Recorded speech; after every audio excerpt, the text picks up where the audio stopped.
how do you get people interested in learning about the ocean? We're going to be the focus of today's episode on the How to Protect the Ocean podcast. We're going to be talking to Javan Hunt, who is a songwriter, an artist, and working with a nonprofit organization that teaches kids to learn about their own backyard in Bahamas and understand how the ocean plays such an important role in not only in their protection, but in conservation as well as biodiversity. We're going to talk about that all in today's episode of the How to Protect the Ocean podcast.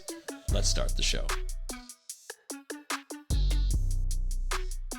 Hey everybody, welcome back to another exciting episode of the How to Protect the Ocean podcast. I'm your host, Andrew Lewin. This is the podcast where you find out what's happening with the ocean, how you can speak up for the ocean, what you can do to live for a better ocean by taking action. And today's episode is a great one. We are talking to Javan Hunt, who is an artist, a music recording artist, a songwriter, an environmentalist, and somebody who works with a nonprofit organization that works with young children to discuss how important the ocean plays a role in their lives, and it allows them to reconnect to their backyard. And we discuss a lot of different things, including taking for granted what we have in our own backyard, including myself here in Canada. We have a lot of green spaces, we have a lot of blue spaces, and a lot of the times I sit in my house, I sit on my phone, and I'm scrolling to find out what's happening in the world, realizing that I have, or not realizing that I have, a beautiful place just in my own backyard, and I need to look at more. And I feel the same way that Javan does in terms of getting people out and connecting with nature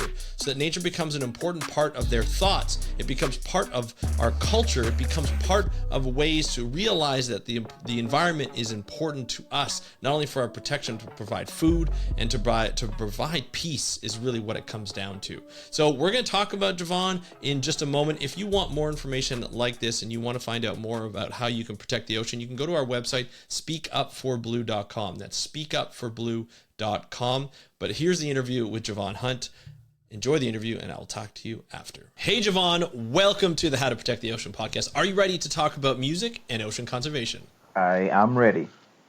Right on. I'm very, very excited about this. I think this is the first time where I have somebody on the podcast who is combining music and entertainment with ocean conservation, and also on the island of the Bahamas, the beautiful Bahamas. And I can't wait to dive into this. We're going to talk about why music is important, why you incorporate music, how you got into music, but also how your relationship with the ocean has stemmed from being a young boy in the Bahamas all the way to now being a grown man, teaching it to others, and making sure that's an important part of their education, an important part of sort of their lifestyle. So I'm looking really, really forward to learning more about that. But before we get into all that, Javan, why don't you just let us know who you are and what you do? As you said, Andrew, first off, thank you for having me on your platform. I am thrilled to be here. Like you said, my name is Javan Hunt. I'm from the island of Grand Bahama, which is in the Bahamas. For those of you that don't know, the Bahamas is an archipelago. There's over 700 islands in the Bahamas, with about 30 to 40 being inhabited. Typically people only hear about an island in the Bahamas when like a celebrity buys an island or something like that. But there's a lot that's inhabited, 30 to 40, like I said. We're a small population. Like I said, I grew up on the island of Grand Bahama. I've always been into music, the environment. I grew up basically outside, typical island family. Our parents would just shoo us outside to entertain ourselves. Gotcha. They'd say, just boy, go outside and play. So typically we spend the majority of our days outside, playing ball, playing anything that could be played. I could actually remember the first time we got like cable, which was like in the early 90s. Yeah. Typically we had those antennas that you'd have to go outside and spin it. So we had no entertainment like that. We had no phones or well, we did have a rotary phone, but Yes. The rotary phone, I watched technology progress over the years. And now everyone has a cell phone in their hand. Go figure. But anyway, but I was always into music. My family is a musical family. They all played in bands and such. We sang in church. And eventually I progressed to want to take it further. I performed a lot of places in theater, again, my own band and stuff. And I, through a series of events, ended up somehow I ended up into the environmental field, and I never saw it coming. I just never saw it coming, right? Um, a big part of who I am now is I love to mentor. So I always Mm-hmm. mentored again in church groups and stuff. And I ended up being a part of a youth environmental program. Mm-hmm. And through that, I was introduced to the whole world of advocacy and learning and teaching about the environment. Like things that I took for granted, it was like, oh my gosh, this is important. Yeah. So I Yeah. was in that shoe where I didn't know a thing, or I took it for granted. You know, see those beaches that people love to say the Bahamas is known for? I Mm-hmm. live on the beach, so I didn't see it Right. as nothing that's so important. It's just a beach, you Right. know. And so Yeah. sometimes it just baffled me when I saw like tourists or, um, especially we have a lot of Canadians that come down and have second Yeah. homes, especially during the winter season. Oh Oh my yes. gosh, when they come and for us in our winter season, quote unquote, Mm-hmm. Mm-hmm. we're wearing jackets. We have, with the fur. We can't wait for the cold so that we can put on our boots because you only can do it like one weekend out of the whole year. And here's the Canadians, and they're jumping in the water like, oh, this feels so good, and we're thinking these crazy people. Like that Yeah. water is cold and it's like Yeah. 70 something degrees. Like that's super cold to us, you know? And they're like, oh, we just left us, we were snowed in and we're hurting to see snow and they're running away from it. So, in our mind, young boys' mind, Yeah. we're thinking, no, these people are crazy, Yeah. crazy tourists.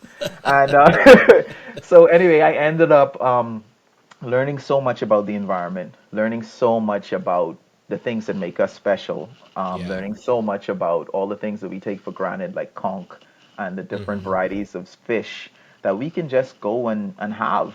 And it's not until we speak to people from other parts of the USA, Canada, and all the other parts of the world, to learn that they have to get a permit to fish, or to learn that, hey, Mm. you can only catch so much fish in a fishing trip, and there's someone to watch you as they measure your fish to make sure it's the right length. Whereas in the Bahamas, anyone can just go with a cooler and some fishing line and catch a Right. whole cooler of fish because there's such an abundance of it. Mm-hmm. Well, it wasn't until I went into advocacy and learning more about the environment to learn how all of the like construction and coastal construction and businesses and how that affects the Yeah. ocean. It wasn't until I got into this that I realized how the ocean is our livelihood. The things that we took for granted, like the salt water, the seawater, the being able to swim. Like we're such what's it called, snobs when it comes to beaches. Like Right. I've visited both coasts of the U.S. and they're saying, "Oh, let's go to the beach," and I go, "Okay, let's go to the beach," Yeah. and to have close friends warn me now, when you get to this beach, don't act brand new, don't act like because you're used to seeing through the water, you won't be able to Right. see through this water. And I'm like, it Right. can't be that bad. Only to go to the Yeah. beach, and I'm like, oh no, I'm not getting in that. I'm like, Can't why? see. I can't see my feet.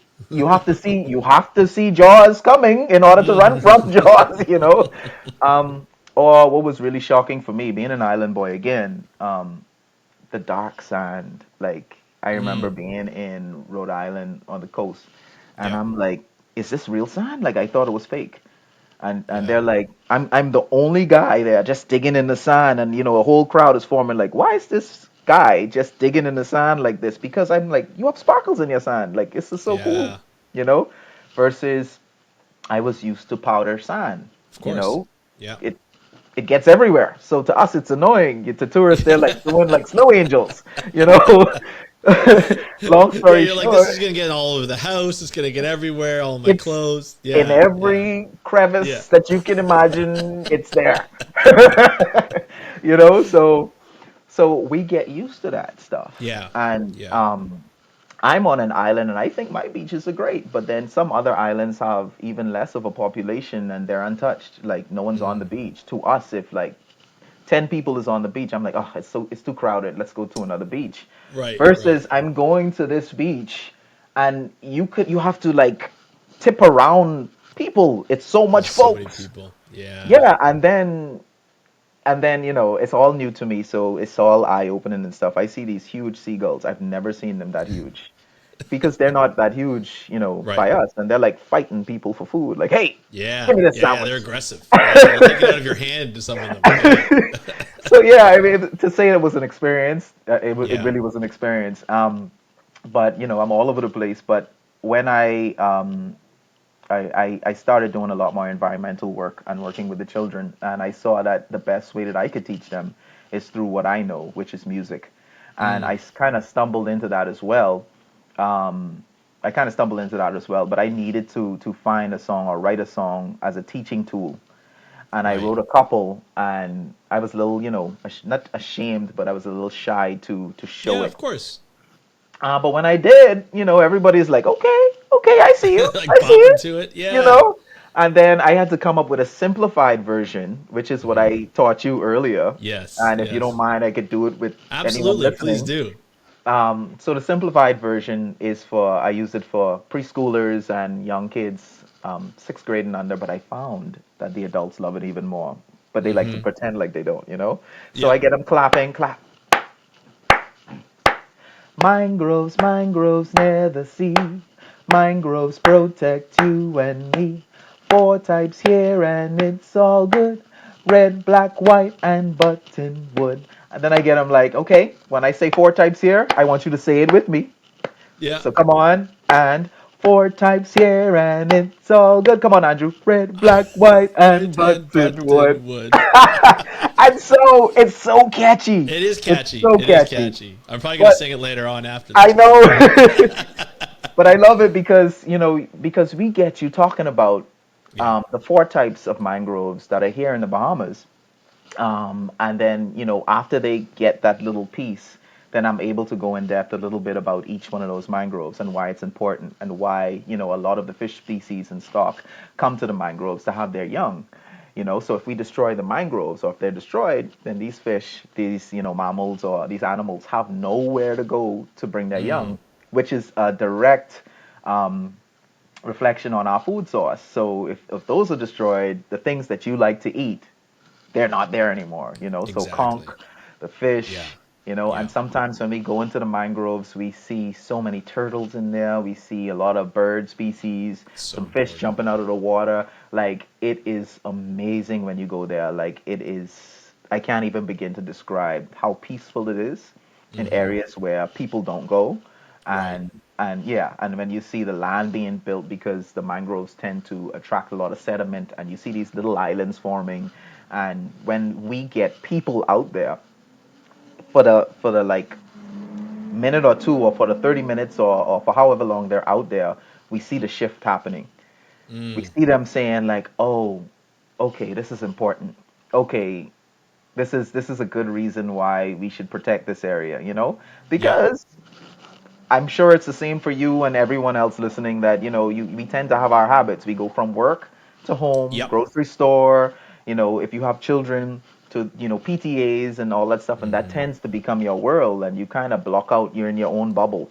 So Yeah. what we do is, we, through fun ways and through different ways, reach the audience so that we can tell them like, hey, I know you're in your bubble, but let's take 5 minutes to sing a song. Let's take 5 minutes to see how important this ecosystem is to us. Let's Yeah. take 10 minutes, and then we attract them to our youth program, which then goes in depth. And I'm proud to say that in our 13th year, we were able to get a lot of the Bahamian students interested in environmental careers, and a lot of Yeah. them are choosing to learn more and come back and teach. So it's having some sort of impact, which Love is it. even great, better, and stuff. And also those who just trapped in their everyday bubble, they're able to just think outside of the box and say, okay, this is important. Okay, let me not litter, or Yeah. my environment. Okay, Yeah. I bought this property. I don't have to tear down every single tree that's on this property. So just to get them thinking along that Just lines and making small choices leads to it's bigger so results. important. 100%. It's so important to get people connected back to the ocean. I mean, Yeah. even we talk about that here in North America all the time, Canada, US. Hmm. You're right. We're always just in our own little bubble, and I Hmm. have to go to the grocery store. Now I have to go bring our kids to here. Now I got to go here. Now I go here. And a lot of the times we don't even take the time out of the day, just be like, I live in a pretty cool place. Like I Yep. live in a place where there's lots of trees, lots of greenery, and I Yes. just kind of pass by it because I have to go do some stuff. And if we Hmm. don't take time out of our day or time out of our week to go and connect with nature, in your case, like in Bahamas' case, the ocean, and enjoy what you see around there, it takes, you can just bypass, and you lose that connection, that want, and that understanding of why it's important to protect the Yep. ocean, unless some disaster comes by and you realize how important it's Yep. needed, and you're like, well, what happened to these programs and stuff? But the lack of that connection takes away that memory of this is an important part. Hmm. Having mangroves, having coral reefs, having seagrasses are very important in tropical systems to protect the coastline. And Hmm. without that connection, without bringing people in, and I think it's really interesting because we talk about it a lot. We go away to the tropics. We go Hmm. away because we love the water, we love the beach. Like we go, I'm like that tourist, right? If I went to the Bahamas, I'm out there and like it's 70 degrees and the water's like probably 60, and I'm like, yes, I'm in. Like let's do it. And you're on the beach, being like, what is wrong with this guy? But it's because you just love it so much, and it's Yeah. such a different part of your own. Like it's not your country. You're in a different country. It's warm, what you're normally used to, and it's such an important part. But a lot of times we talk about going somewhere to reconnect with the ocean, like going to the Bahamas or going to Hawaii or going, other places. But when the people that live there, it's so important for the people who live on those islands, and even like Hmm. for me to live in Canada, to not take for granted the nature that's around me, but especially for you. When you first started building the program or getting the idea to build the program, was it difficult to recruit people from the Bahamas, like Bahamians, to come out, and like even the kids, to get people to have permission to come out and connect with the ocean? Was that a challenging process for you? Yes, it was. I want to say the first 3 or 4 years, Yeah.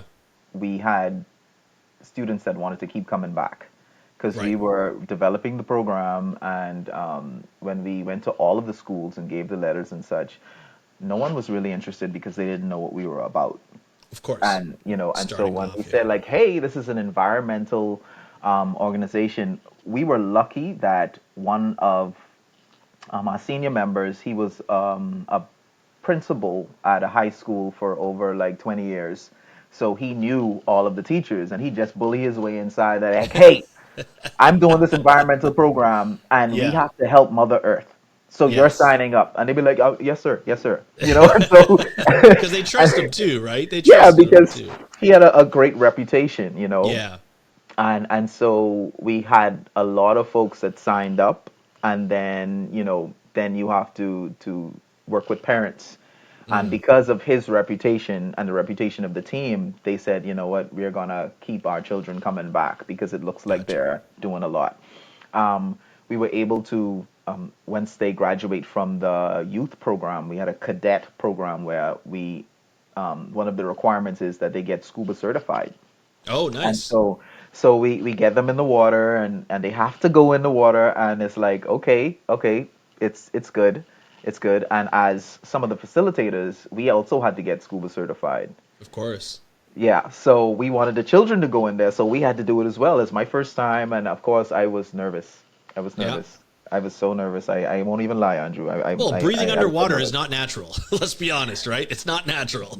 I know, and then we watch those movies, Yeah. like Jaws, and there's one particular place called Shark Junction, Right. which we had to dive, and Yeah. so I'm trying to say to my folks, my family, like, how do I tell them that I'm going to willingly scuba dive with sharks without alarming them? So I'm like, hey y'all, just wanted to say I love you, and with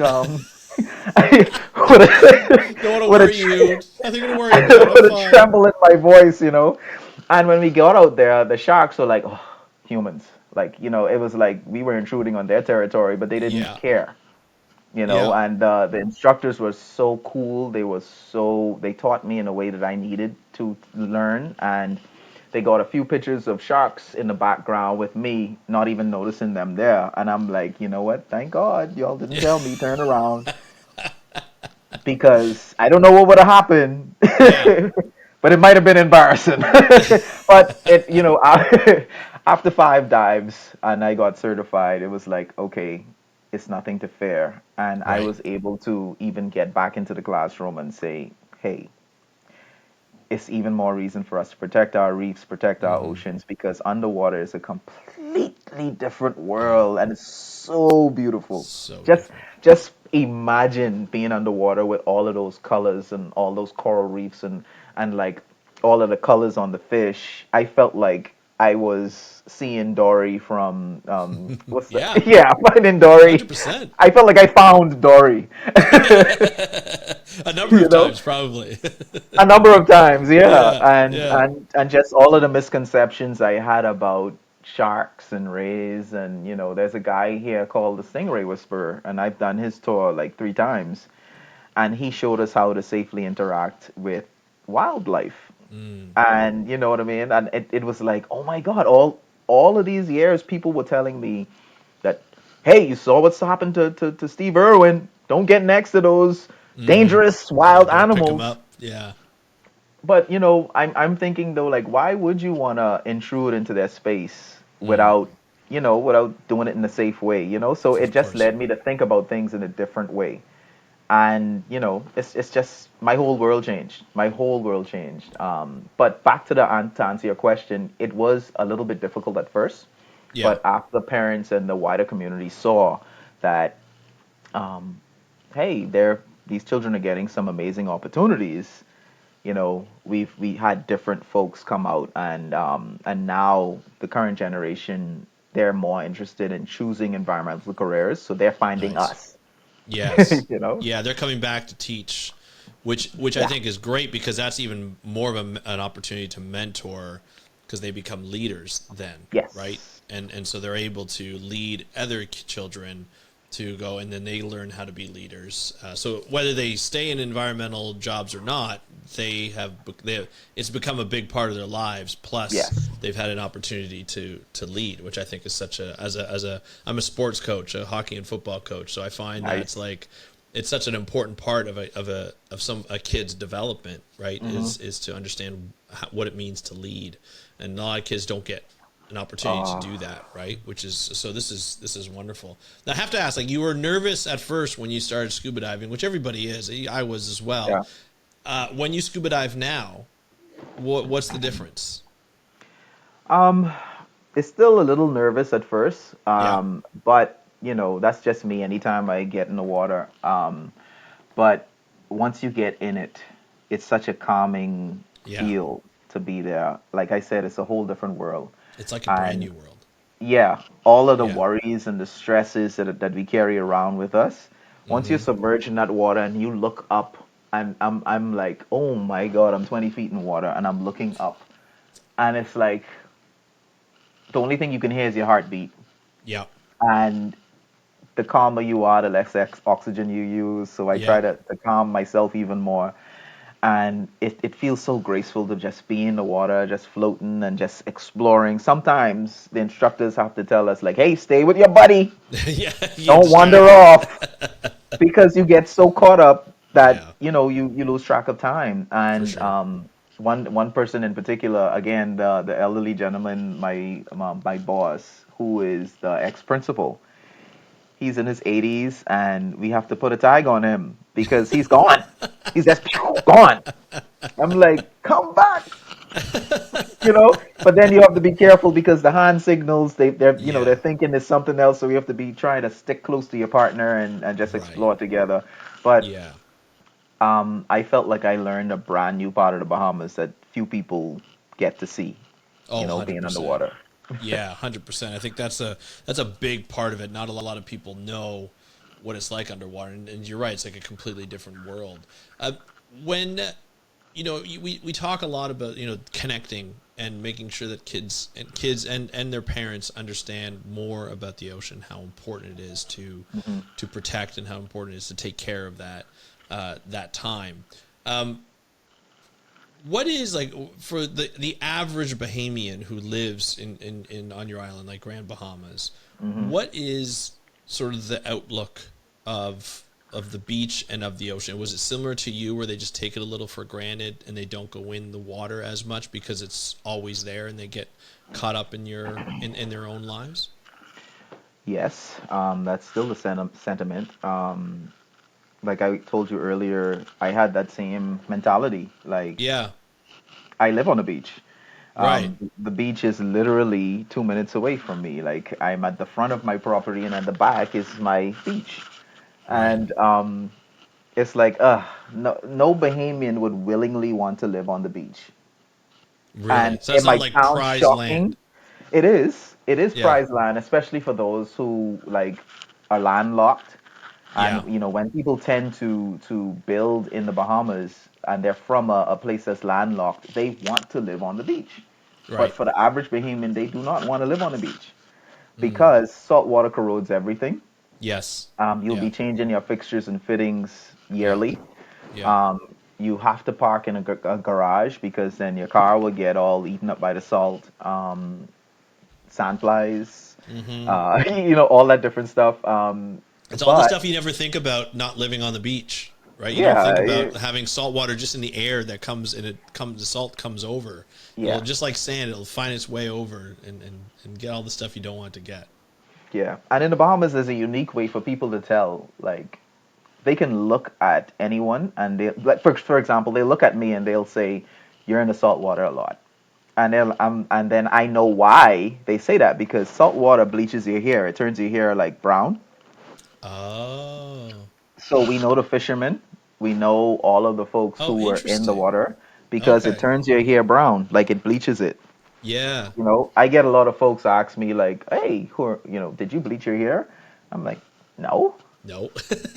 Why would I Why bleach? would I do Like, that? we don't do Yeah. that. But if you know, you know. Yeah. Like you get in the water and it bleaches your hair. So a lot of my hair is that brown Yeah. that's very, with going in the salt water. So Yeah. all of the fishermen, they have like light brown hair because they're in the water daily. Like for Right. me, I might be in the water weekly, especially in the summertime, but they're Mm-hmm. in the water every day year round. Wow. And so I find also that the younger folks, um, they're mostly in the water in the summertime, just like Yep. us, Yep. up until like October or so when it Right. gets a little bit nippy. Yep. But they also take it for granted. And so unless they're doing some type of TikTok or some type of something, or even partying on the beach, because Yes. that happens a lot too. Of That's course. the only time people really go to the beach. Gotcha. Gotcha. That's cool. That's so cool. Now, the music aspect of your life is a big part, as you mentioned. Your family's very musical. You're Yeah. very musical. You incorporate into these environmental programs. How big of a part is it when you go into these schools? Like, do you is it come in? You bring your guitar, you sing, and or a keyboard or whatever, and you sing, and that's most of the program, or like how does it incorporate in? So it depends on what the school wants, and it Okay. depends on how much time we have. Normally, we block out like a 45-minute session with students. Okay. If I have the young ones, if I have primary school level children, I won't take any instruments or anything or bring along my crew. We'll just do that same song and we'll engage. Like we have at work, we wrote this storybook about Manny the mighty mangrove and Mani's adventure, you know, Mani's adventure in the mangrove, how he grew up, and all that stuff. So I would Love it. typically have story time and Yep. I'd read it in a very animated way, Of with course. dramatic hand gestures and all that Yep. stuff, and I'd culminate with a song. So my thing is, I call myself a storyteller, an Mm-hmm. environmental storyteller, and um, rhythm and blues, or like just a storyteller, period. And Yeah. so I have to bring this story alive and communicate this story in a way that my audience could understand. So the younger they are, the more wild and I have to make this story big and get it to Right. stick. And Right. so we would do songs and I would call them up and say, okay, now you sing it with me. Now let's do this side. You sing it with me. And so Yeah. I'll break them up and we'll do call and response. Sometimes I bring my goatskin drum and we would play the drums and they would sing the song. So it's all about engagement for me. So as a singer-songwriter, storyteller, I want to bring that alive for my students.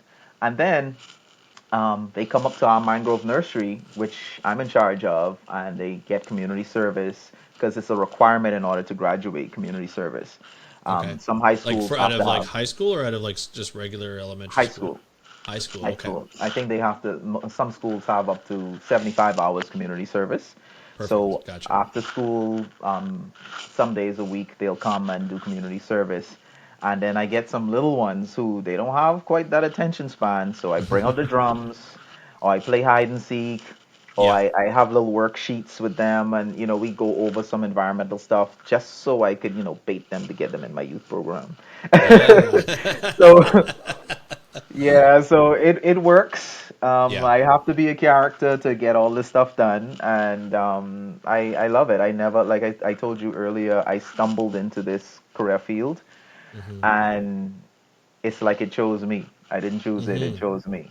And environmentalism, I always thought that it was tree huggers, or look at this one, and they just But then I became that. I became the person that's protecting these trees. I became the person that's advocating clean, fishable, drinkable, swimmable waters. Right. Because again, I work for Waterkeepers Bahamas. Yeah. Yeah. Um, I became the person that's talking to fishermen and telling them like, hey, some practices we really shouldn't do that because it's damaging to the reef. Or Right. talking to developers and telling them like, it's a way for you to do this without Yeah. harming, all of this stuff. And we get called everything, Oh, I'm sure.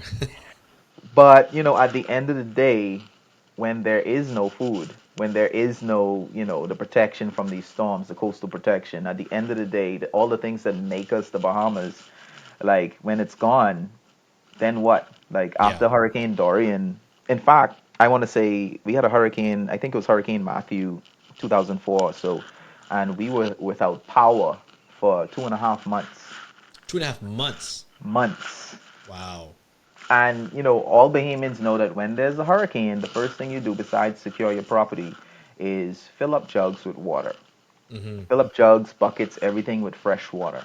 Because at some point the water's going to turn off, right? Mm. And so the next thing to do is if you have a chest freezer, you're going to take all that stuff out and you're going to start barbecuing everything because without power, it's going to spoil. It's just gonna spoil. Yeah. At Some least you people can have eat it there. solar, Yeah. some people have like um, generators, so it'll last a bit longer. But Yeah. general But rule of still. thumb is you want to eat all that stuff, and Yeah. then water is rationed.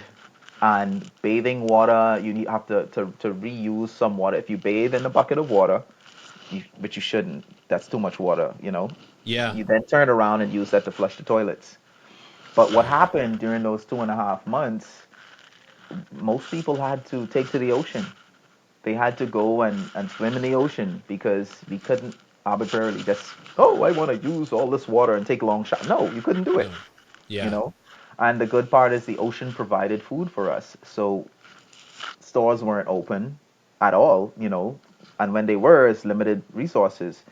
So a lot of people went back to fishing. Um, Wow. Crawfish, lobster time, like we call it, Yeah. all the times that it happened, like where we were without power and stuff, the lobster was walking. So people had lobsters for breakfast, lunch, and dinner. You know what I mean? Yeah. So the Yeah. ocean provided Yeah. in a big way. So Yeah. it's a part of our livelihood. It's a part of our diet. Again, it's It's part of something the that we take survival for if you think granted. about it. Yeah, coconut Yeah. water. We had coconuts and coconut water and seafood, and Right. that's how we lived. Yeah. And not bad too. That's not bad living on seafood and coconut water. But obviously, not having power, not being able to, clean properly and do Hmm. laundry, like it really makes us. It really shows how reliant we are on just general power and the access to water. But on an island system, where that may not happen all the time, especially Hmm. with some of these storms that are coming through, that can get hairy at times. It can get really difficult at times to live in there. So, Yep. so now as this program has been built for 13 years and it's expanding, do you find more people are even like the parents are doing more environmental things? More environmentally friendly things. Yes. We've had a few parents come in and they say like, "What are you teaching my child?" Oh my gosh, because they're coming into the home now and they're saying like, "Hey, like we might not have recycling, but you need to put that away. Like, or if a parent, she's like, I don't do it, but for some reason she went to throw some trash out of the window, and her child was like, hey, Yeah. let's make smart choices. Right. You know, It's true. and they are the one that's enforcing the message in the home now. Yeah. They're the one, like, all the stuff that we're teaching them, they're now going into the home, because when we talk to adults, it's kind of in one ear out the next, or adults are pretty much set in their way sometimes, For and sure. so it's through their Yeah. children, like, telling them stuff. So we've had successes in that way. We've had parents Yeah. come back, and they had to come back and tell us. Um, so now they're making smarter choices. Yeah. um, we had a plastic ban, like a single-use plastic ban, last year, that was enforced in the Bahamas. And so the students are going to the supermarkets and grocery stores, and parents are like grabbing for the plastic bag, and there's like, no, Nope. let's purchase the reusable bags, Yeah. and let's Yeah. use those. And the parents are, sometimes they get really upset, and they're like, yes, but I don't have the time, and Hmm. and so it becomes a thing where, um it's like, okay, they if we don't want to be that guy or that person Right. to be like, you, because we Yeah. all have to live, but Exactly. we just want to encourage it. If you can, just do it. Yep. Like, Yep. I saw your podcast where you're talking about the straws. Yeah. Yeah. And so we got some parents, they're buying their steel straws, and they're like walking Yep. around, like it becomes a fashion, a statement now. Like, they're Yeah. going into For their sure. purses and like, hey, look what I have, you Yep. know? Yeah. And different And I colors and everything. Yeah. different colors, and I also experienced, like, what you talked about, like these messy straws that melt before you finish your drink, or break up, and just, it's like, ugh. Yeah. Yeah. You know, Yep. so we empathize with that, but it gets us thinking outside of the box, looking at Hmm. companies that have a sturdier product, Yep. and Just realizing innovation. that just innovation, yeah, it helps us to be Yeah. innovative. Absolutely. Yeah. So Yeah. No, that this is worked.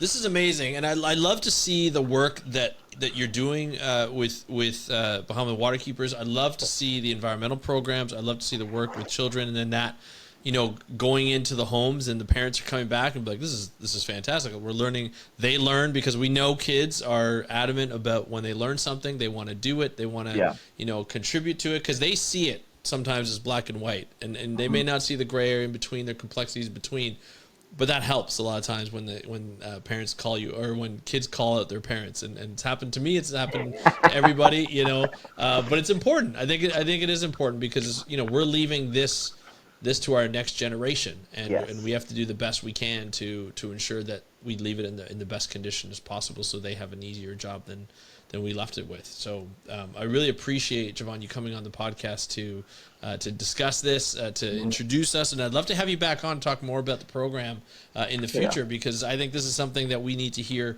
more and more about, and to have that hopefulness and that optimism towards the ocean, and our younger generation that's coming through, and being able to be more protective of the ocean. So thank you so much for being on the program. Not a problem. Thank you for having me. You bet.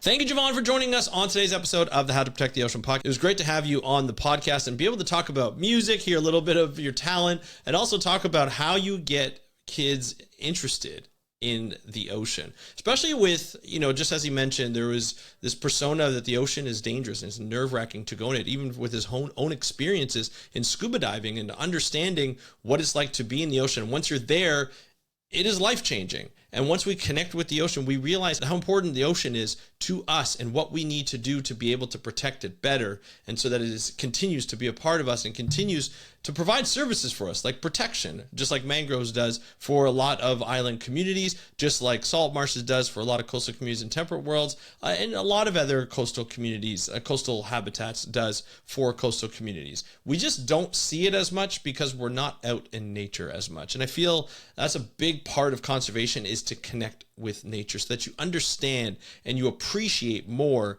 about the beauty and protection that nature brings us. And that's really the message for this show. So if you want to learn more about Javan, you can do so and just look in the show notes, and you can click on the links to his website as well as social media pages, and you can find out more about his music as well. It's always great to be able to support local artists, especially those who are in it for the ocean. So I love that. And if you have any questions or comments about this episode, you can get a hold of me through Instagram. DM me at How to Protect the Ocean. That's at How to Protect the Ocean. Don't forget to subscribe and click that notification bell if you're watching this on YouTube or Spotify. And if you're watching this if you're listening to this on your favorite podcast app, don't forget, hit that follow button or subscribe button and listen to more episodes of the How to Protect the Ocean podcast. That's it for me on today's episode of the How to Protect the Ocean podcast. I'm your host, Andrew Lewin from the True North, Strong and Free. Have a great day. We'll talk to you next time, and happy conservation.